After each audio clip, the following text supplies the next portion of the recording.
Banana fry. First step வந்துட்டு அது என்ன சோம்பா, சோம்பு இடித்தது, பூண்டு இடித்தது போட்டுட்டு கூட கொஞ்சம் உப்பு போட்டுட்டு சால்ட் ஆட் பண்ணிவிட்டு மஞ்சத்தூள் அப்புறமா சில்லி பவுடர் மிளகாய் பொடி போட்டுட்டு குழம்பு மிளகாய் பொடி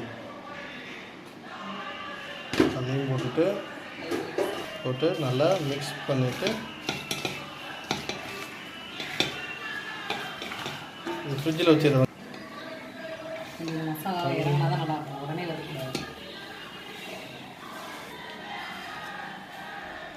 இது அப்படியே ஒரு 15 மினிட்ஸ் வச்சுட்டு அப்புறமா ஃப்ரை பண்ண வேண்டியது.